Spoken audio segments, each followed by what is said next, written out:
A powerful German knockout blow, delivered through Belgium, was key to the German strategy of quickly defeating France and avoiding a two-front war.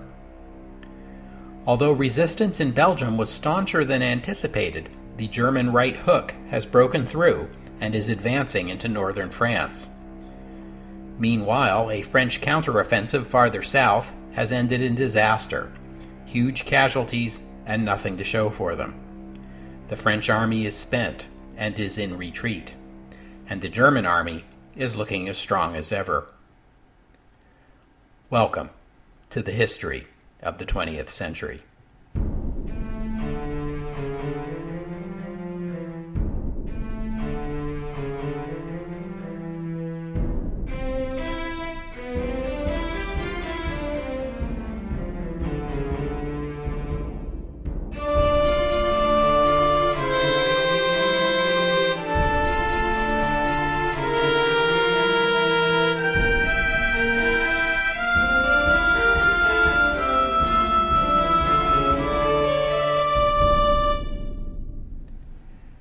Episode 86.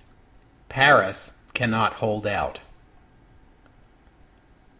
When we last looked in on the Western Front, the situation was grim. That the Germans might try a huge flanking maneuver through Belgium was not unexpected. The French thought they were prepared for this contingency, but the German offensive in the north was far larger than anyone had imagined. The French response to hit the German center on the theory that a strong German flank meant a weak center, but that had failed badly during the Battle of the Frontiers, as we saw in episode 84. In fact, in one day during the height of the Battle of the Frontiers, August 22nd, 1914, 27,000 French soldiers were killed, making that the bloodiest day in all of French military history. For all the awful bloodshed that is still to come in the Great War, this terrible record will never be equaled. By August 24th, the French army was in retreat along the entire front. The other French strategy for answering a German offensive through Belgium was to swing the French Fifth Army, the northernmost of France's 5 armies, farther north into Belgium.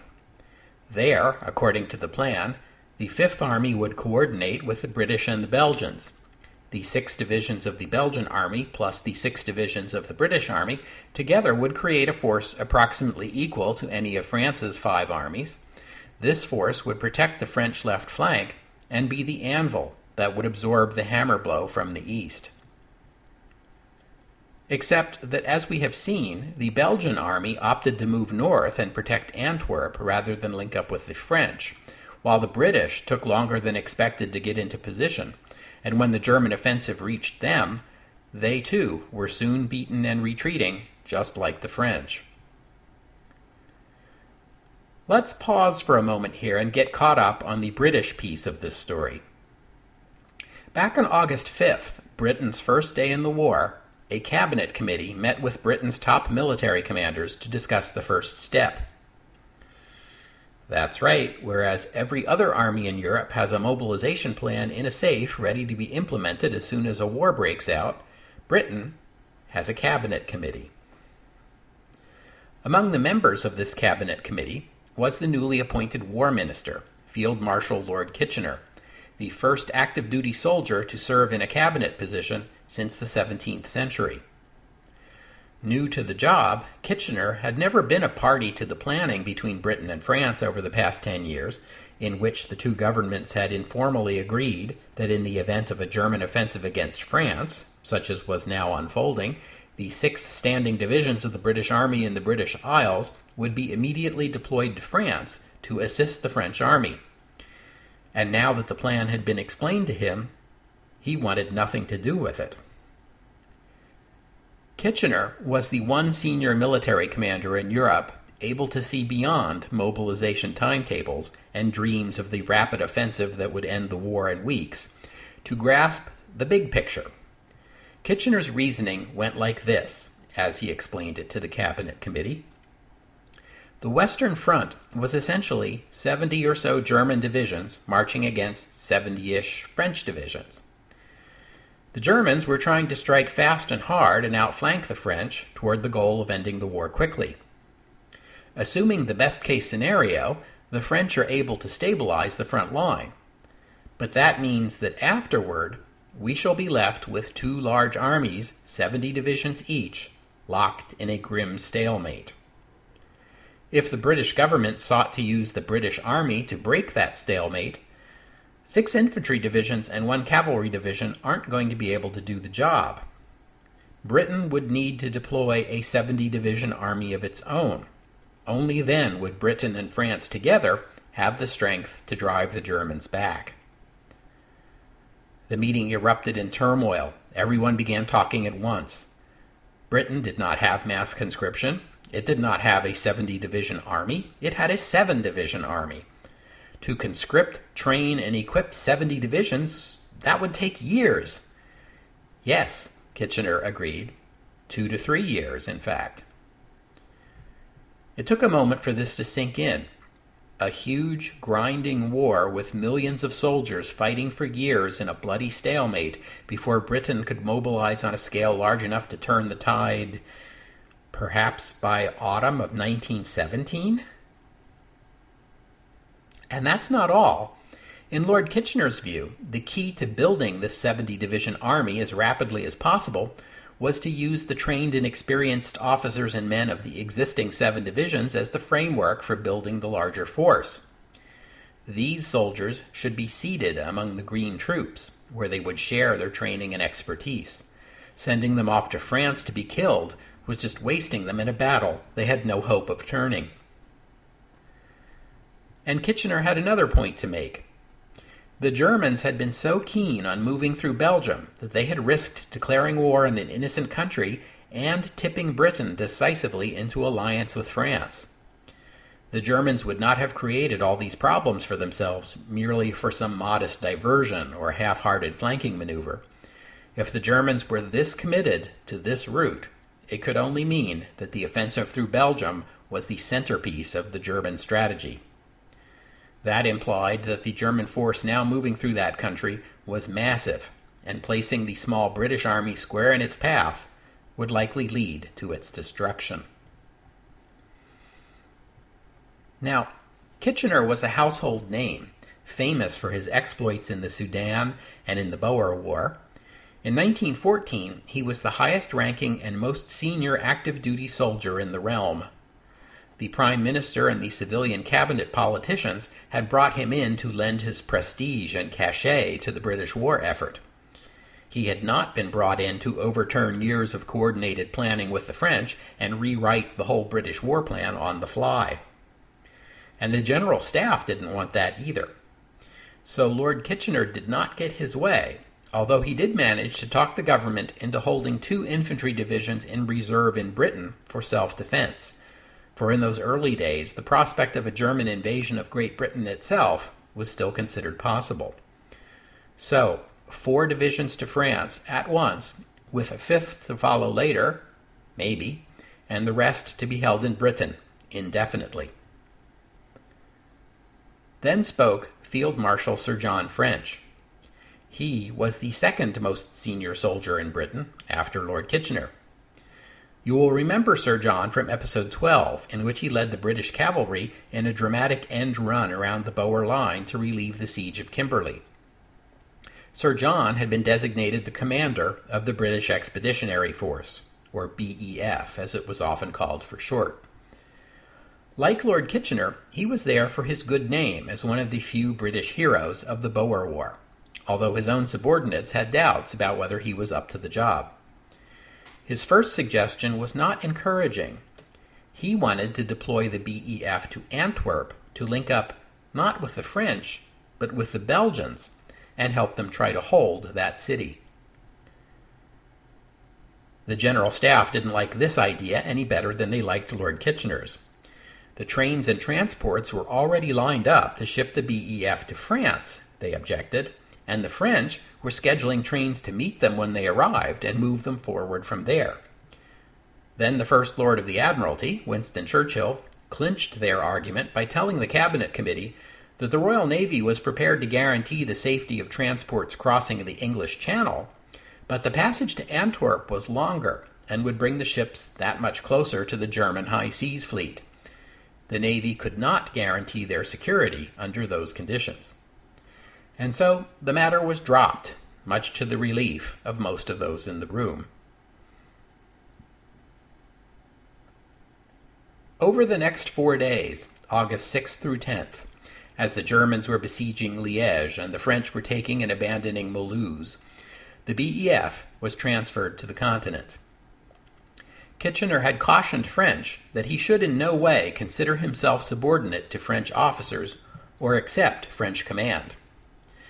Kitchener also got his way in the BEF's rather leisurely initial deployment at the French city of Amiens, about halfway between Paris and the Belgian border. I should mention at this point in the narrative that it is right here, as the BEF heads for the front in mid-August, that we already get the first report of British soldiers, specifically an Irish regiment, singing the 1912 music hall song, "It's a Long, Long Way to Tipperary." Its lyrics tell the story of an Irishman in London who misses his girlfriend Molly back home in Tipperary, Ireland. The song has nothing to do with the war and was composed 2 years earlier, but the theme of being separated from your sweetheart is one that speaks to soldiers everywhere, and this song will become inextricably associated with the British Tommies of the Great War. It's a long way to Tipperary, it's a long way to go, it's a long way to Tipperary, to the sweetest girl I know. Goodbye, Piccadilly, farewell, Leicester Square, it's a long, long way to Tipperary, but my heart's right there. Sir John arrived in France himself on August 14th and proceeded to Paris, where he met the next day with the French president, Raymond Poincaré. Poincaré was surprised and more than a little disappointed to discover that his guest, despite owning a summer home in Normandy and having a French son-in-law, and, being literally named French, could only speak a few dozen French words and pronounce those quite unintelligibly. He seemed distinctly unmilitary to the president as well, and distinctly lacking in élan. Poincaré was stunned when French told him that although the BEF was already on French soil, it would not be ready to fight until August 24th, 10 days from now. The next day, French met with General Joffre, the French commander-in-chief. The two men took an almost instant dislike to each other. And after that, on August 17th, he met for the first time with General Lanrezac, the commander of the French Fifth Army. You'll recall that Lanrezac commands the army on the left flank, the one stuck with the unenviable task of meeting the German offensive. This was at the time when Lanrezac was sending increasingly strident warnings to Joffre and his staff about the size of the German force coming at them through Belgium, and was not yet being taken seriously. He greeted French with this pronouncement: "At last you're here. It is not a moment too soon. If we are beaten, we'll owe it to you." Lanrezac didn't speak English any better than French spoke French. The two pored over a map of Belgium. French pointed to the Meuse River and asked in broken French whether Lanrezac thought the Germans were going to cross it. Lanrezac replied sarcastically, "Tell the Marshal, I think the Germans have come to fish."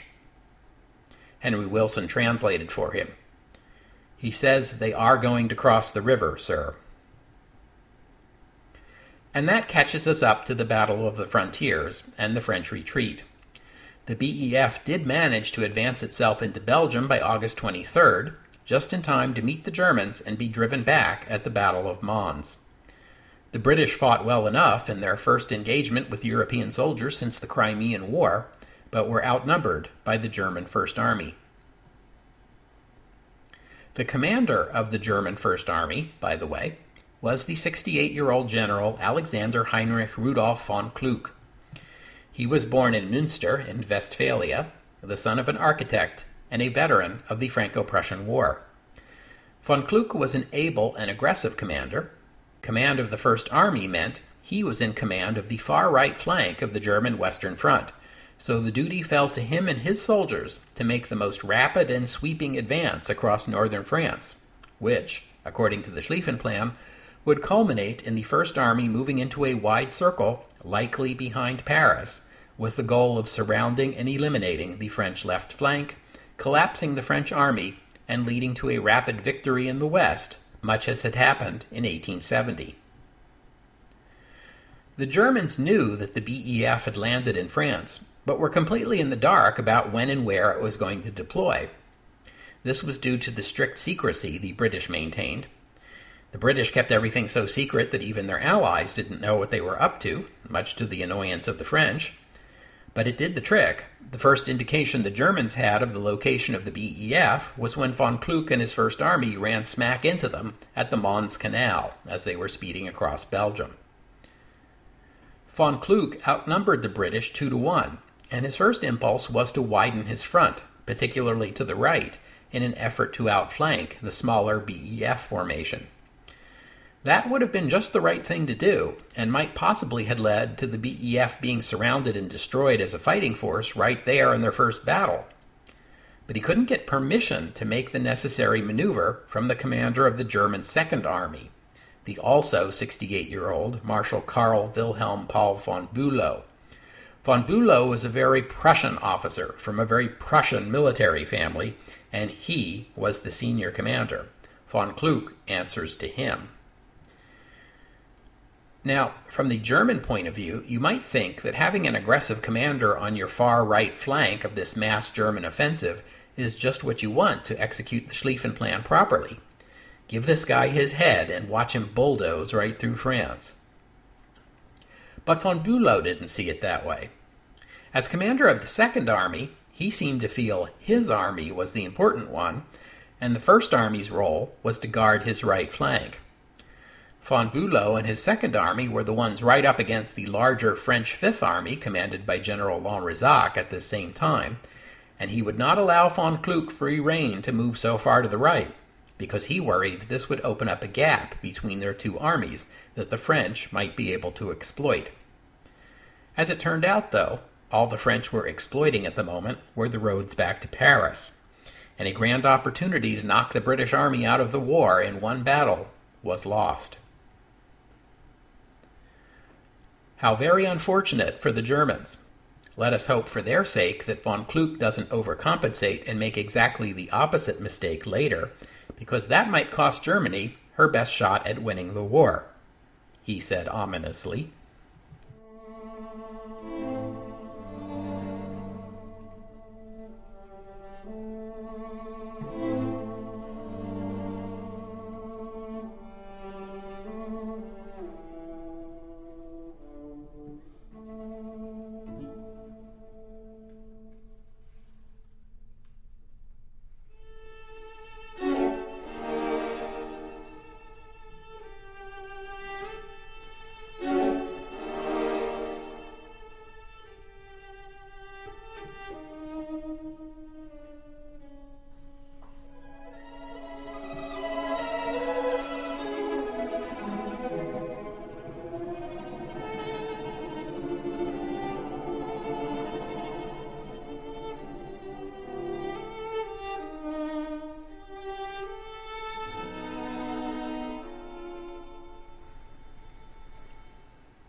But as of August 25th, everything is going swimmingly, if you're German.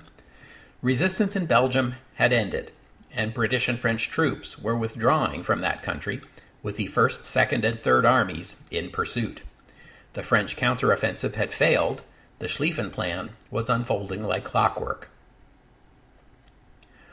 On the French side, Marshal Joffre surveyed the wreckage of Plan 17 and concluded that the plan was great, but the soldiers had failed.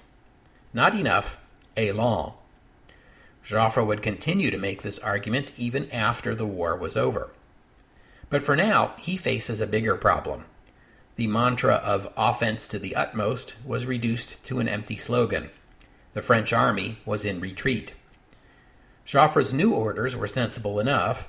Fight as you retreat, slow the enemy as much as possible, counterattack when weakness presents itself, but above all, keep a continuous line. Do not let the Germans isolate French units. That will spell their doom.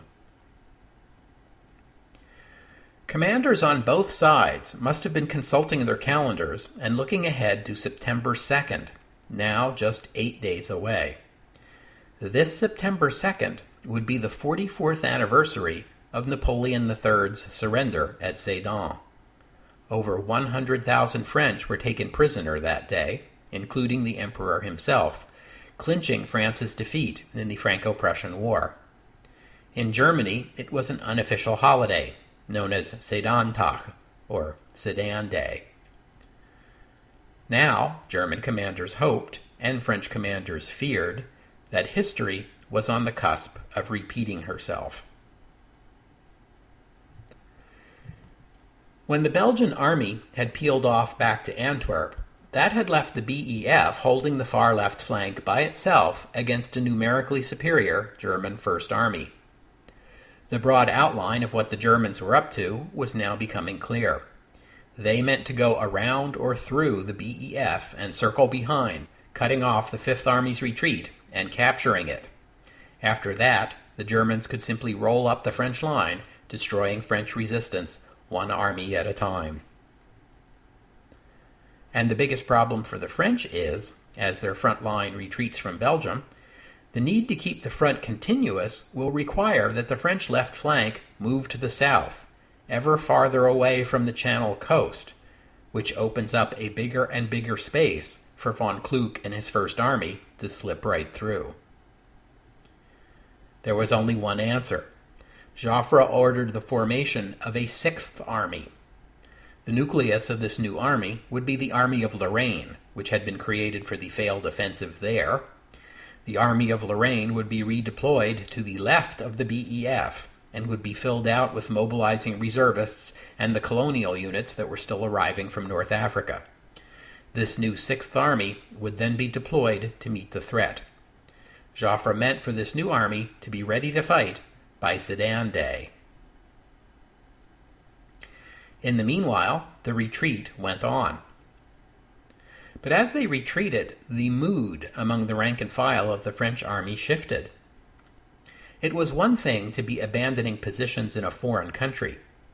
Now, as they drew rearward, day after day, they were marching past fields and farms and towns that were part of their native country. In some cases, even some soldiers' own towns and their own homes. Bitter indeed was the knowledge that the French lands they marched through today would be controlled by the Germans tomorrow. And bitter, too, was the sight of French civilians taking to these same roads toward Paris that the soldiers were using, carrying their children and their elders and a few prized possessions in their motor cars or wagons or wheelbarrows, depending on the family's circumstances. And hard won was the French army's new skills in digging trenches, which they did every afternoon at the end of each day's march in the hot August weather, to guard against any German attempt to overrun them in the night.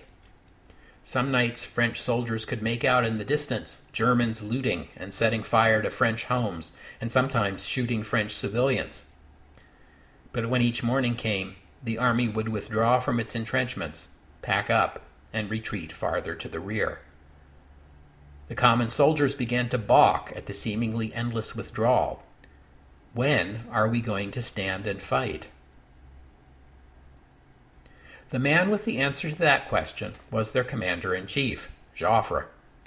Joffre's plan was for the French left to make their stand along the rivers Somme and Aisne, a line roughly parallel to the Belgian border and roughly halfway to Paris. That was farther back than most soldiers would have liked, but President Poincaré and the French cabinet in Paris wondered if it wasn't too optimistic. So far, every one of Joffre's plans had turned out to be way over-optimistic. Would stopping the Germans along the Somme prove to be the same? A glance at the map will show you that if the army fails to stop the Germans at the Somme and the Aisne, the next defensible position behind that one would be the Seine, which would put Paris itself on the front line. And speaking of Paris, what are the plans to defend France's largest city and capital? This was not a question of especial concern to Joffre. He argued that Paris was just a point on the map and far less important than preserving the army. The civilian government officials in the cabinet, in the capital, differed. With perhaps a greater sensitivity to the political dimension, they felt that to surrender Paris was tantamount to capitulation. How would the French find the strength to fight on after the Germans had pillaged the City of Lights? The French mobilization plan called for defensive positions in front of Paris to be built and ready for soldiers to garrison by August 25th. Oh, wait, that's today, isn't it? So how's that going? Well, it turns out there wasn't much enthusiasm for constructing these defenses, since it involved cutting down trees, demolishing homes, and digging fortifications in the Parisian suburbs, which would be expensive, unpopular with the local property owners, and hey, Joffre says our counteroffensive is going to crush the Germans any day now. So the work had barely gotten started. And now that the French army is in retreat, the engineers back in Paris judged the job would take until September 15th. On August 26th, the French war minister, frustrated with the lack of progress in fortifying Paris, appointed the 65-year-old general Joseph-Simon Gallieni military governor of Paris. Gallieni had a long career in the French army, including a stint as a German prisoner of war in 1870. He had been one of the soldiers captured on Sedan Day. Gallieni had retired from active duty just a few months earlier and had been widowed in July. His last posting before his retirement was commander of the Fifth Army, in fact. He was the commander replaced by our friend Lanrezac. Gallieni conferred with the war minister, reviewed the information coming in from the front, and announced, "You may expect the German armies to be before the walls of Paris in 12 days. That would be a full week before the city's defenses would be ready." Gallieni declared that the proper defense of Paris would require 3 army corps, and insisted that the war minister pledge to provide them as a condition of his accepting the post of military governor of the capital. The war minister agreed, then found out that Joffre had just redeployed the 2 reserve divisions garrisoning the capital to his new 6th Army. The war minister protested to the president, who tried to stop the transfer, but it seemed the units were already en route. All that was left in Paris was 1 reserve cavalry division and 3 territorial divisions. Territorial divisions were third-string units, undersized, and definitely not up to the job of defending the capital by themselves. There was also a colonial division from Algeria that had just debarked in the south and was heading north. This unit was quickly diverted to Paris. It was nothing like the force Gallieni had asked for.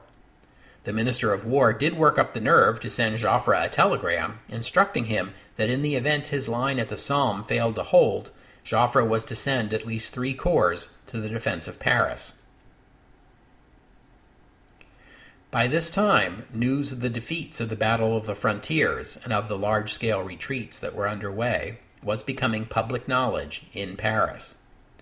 Calls arose for Joffre and the cabinet to be sacked. René Viviani's shaky coalition was no longer enough, and a new government was formed, a sacred union, as it was called, a broader coalition inviting into the government many of France's elder statesmen, including our old friends Alexandre Millerand and Théophile Delcassé. But the eldest of the French elder statesmen, Georges Clemenceau, declined to take part. "In a fortnight you will be torn to ribbons," he told Viviani. Clemenceau would remain a trenchant critic of the French government's war policies for years to come.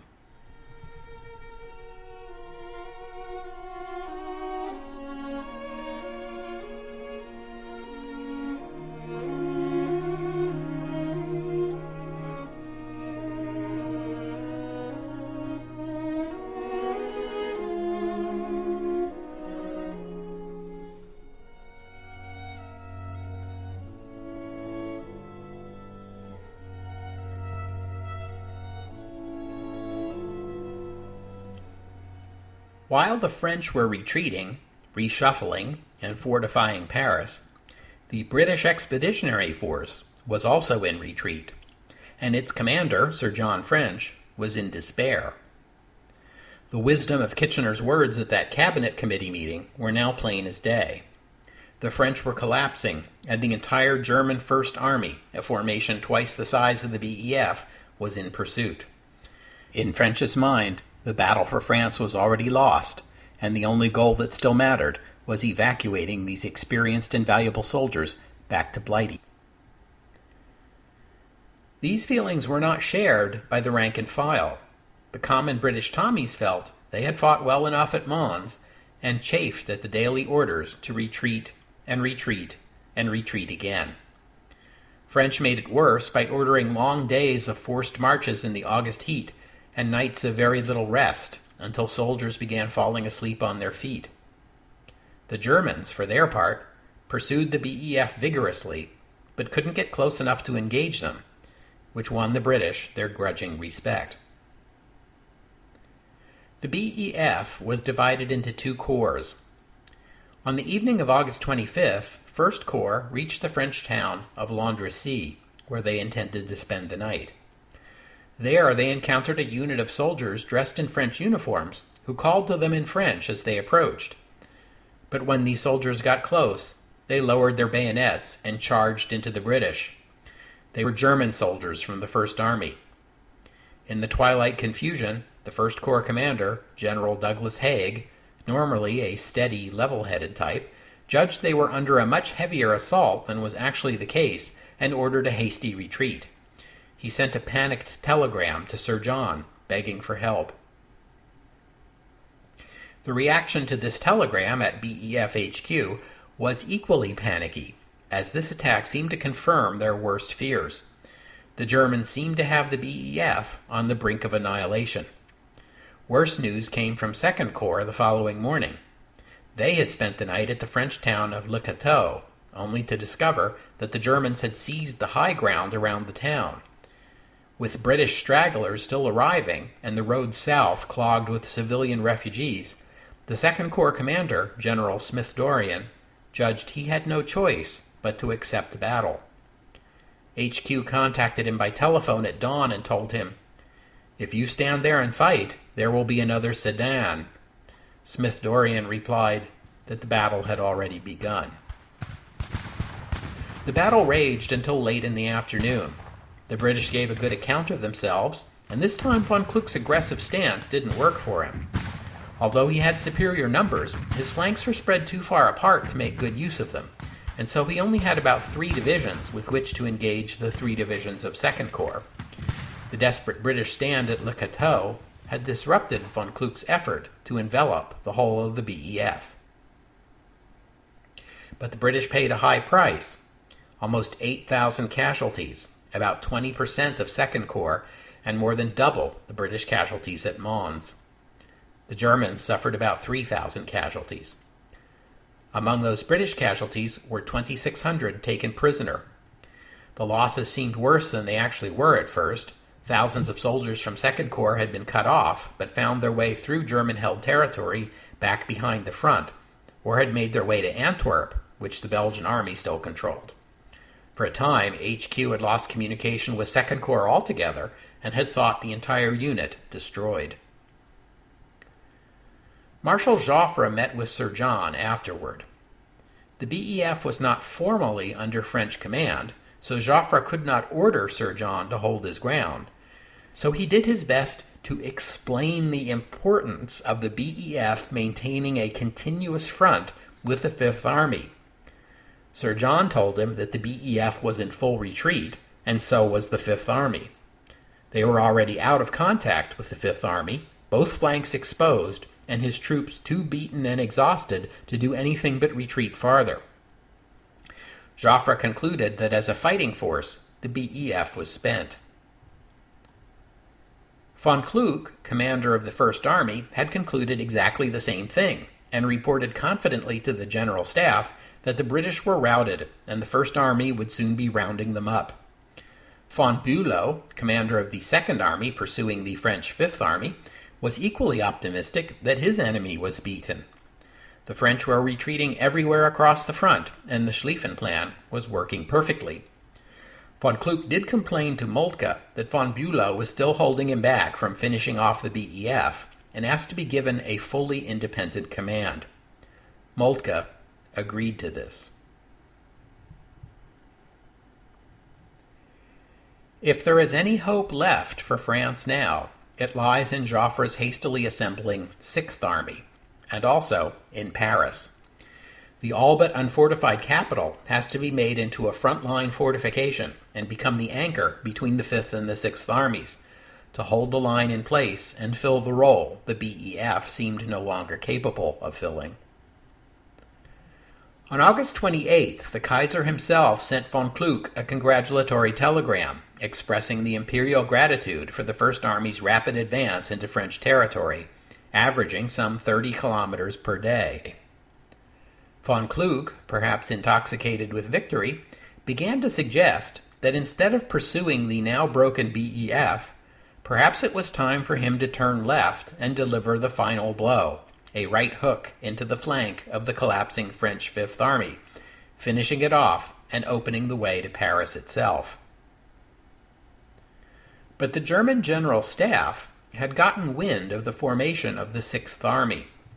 The First Army was ordered instead to the south and west of Paris, where the Sixth Army was forming up, in the hope of breaking it apart before it has a chance to come together. Second Army was ordered to make for Paris, while the German Third, Fourth, and Fifth Armies were ordered toward the River Marne, east of Paris. The capital was eerily quiet. Gone was most of the traffic. The Ritz was empty. All the foreign tourists had left town. Even Paris's notoriously raucous newspapers were mostly shut down. Raymond Poincaré, the President of the Republic, asked General Gallieni, the military governor of Paris, if the government should evacuate the capital. "Paris cannot hold out," Gallieni replied. "You should make ready to leave as soon as possible." The French cabinet met and, over the objections of a few, decided to relocate to Bordeaux. Some ministers offered to remain in Paris, but these offers were declined. If some ministers left and some stayed, well, that wouldn't look very good. The president was told it was also his duty to come along with the cabinet.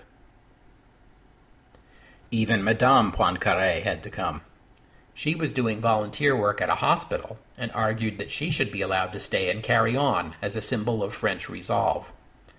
Her request was refused.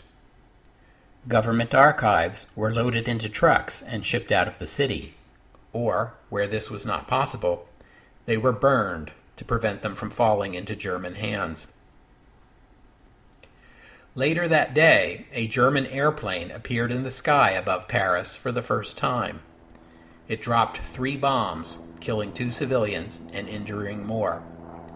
Then it dropped leaflets announcing that the Germans were at the gates of the city, and Paris had no choice but to surrender.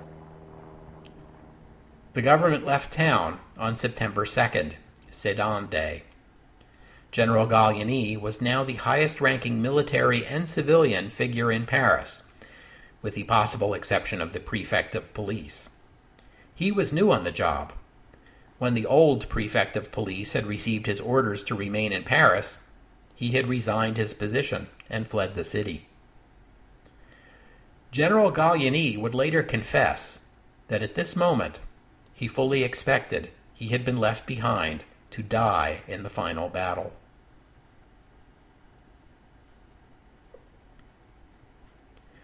We'll have to stop there for today. Thanks for listening. If you like the history of the 20th century, like us on Facebook, follow us on Twitter, and visit the website, historyofthe20thcentury.com. Tell your friends and family who like history about the podcast. And if you have a few bucks to spare, click on the Patreon button and become a patron of the podcast. Subscriptions start at just $2 a month, and they help keep the lights on around here, so help out if you can. And thank you to listener Martin for becoming a patron. You can also help out by leaving a rating and review at the iTunes store, and thanks so much to those of you who already have left those nice reviews and ratings. And I hope you'll join me next week on the history of the 20th century as we turn our attention east to the Russian invasion of German territory in East Prussia. You might think I'm deliberately leaving you hanging here at this dramatic juncture on the Western Front, and yeah, you're right, I am, but we're also going over to the Eastern Front because events there are going to play an important role in what comes next in the West. The Cossacks are coming next week on the history of the 20th century. Oh, and one more thing. As the German armies pressed on toward Paris, the German General Staff was preparing to distribute commemorative bronze medals that had already been struck for the occasion. They hung from a blue ribbon and showed the Arc de Triomphe in the foreground with the Eiffel Tower in the distance, and read, "The Entry of German Troops into Paris, 1871-1914. One thing you have to give the Germans credit for, they think ahead.